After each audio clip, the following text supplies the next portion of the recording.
Hey guys, Josh Mills here from Yellow Dog Fly Fishing. I'm going to show you guys how to pack for Christmas Island.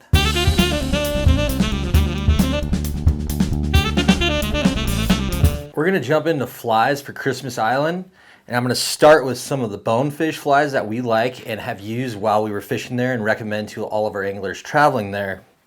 And generally what that entails is, light-weighted, small, size 6, size 8 gotchas. Doesn't really matter about the color. For instance, this one's a pearl fly that works really well for shallow water.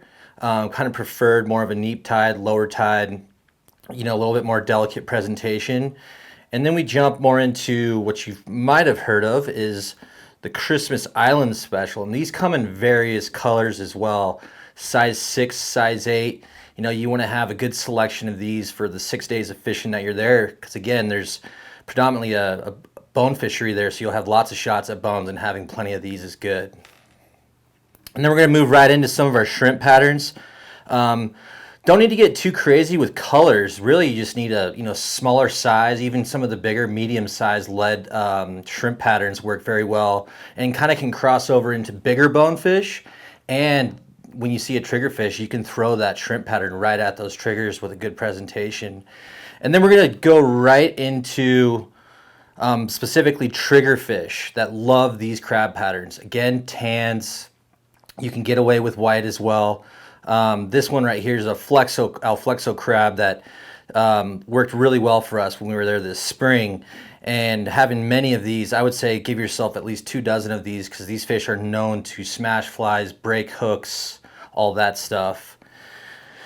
We're going to follow that up with what are we going to use to carry these flies around? We want to have stuff that's pretty quick and easy to access, whether it's in your hip pack, whether it's in your backpack. And this is what I use right here is, actually I'll go here and use this flats foam box.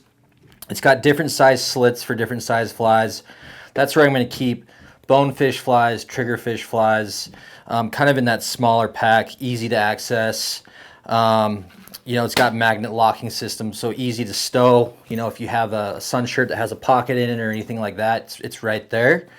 And then we're going to jump into some more of our trevally style of streamers, a little bit bigger than what we're used to down here that we just went over, but a lot of brush flies, purples and blacks work very well. Things like that, schlapping tails, stuff with movement. Generally GTs and trevally aren't super picky, something that they just want to eat and attack and get it in their face. And another color, you can play around with these colors, blacks, tans, olive over white. This one, is orange with black over the top. The most important thing is your hook. Anywhere from a 3/0 hook to a 6/0 hook. Very strong, sturdy hooks. These fish are very powerful. They will break hooks, and you want to have the appropriate hook for that. And then we'll kind of finish with something really fun that I got to do while I was there was, popper fishing, surface action. Sometimes you get to, make long casts, whether it be blind casting or sight casting, and really just have something on the surface just making a lot of disturbance. And this can grab attention too if you're not actually sight fishing for them. They'll come and find this, they can hear it. Yeah, storage purposes, this is a nice size, not a huge box that I can put in my backpack. This would be really, really nice for, some of these brush flies, GT and trevally flies that you can store in here. It's important, you don't need to, buy a ton of these flies. You want to have a good assortment though. Anywhere from 6 to 10 should get you through the week. It's not like something where you're losing a lot of them, but I like something of this size. Again, I could swing my backpack around, pull this out, quick access, hold it with one hand. That's pretty much the basics for flies for Christmas Island. Find out more info at yellowdogflyfishing.com.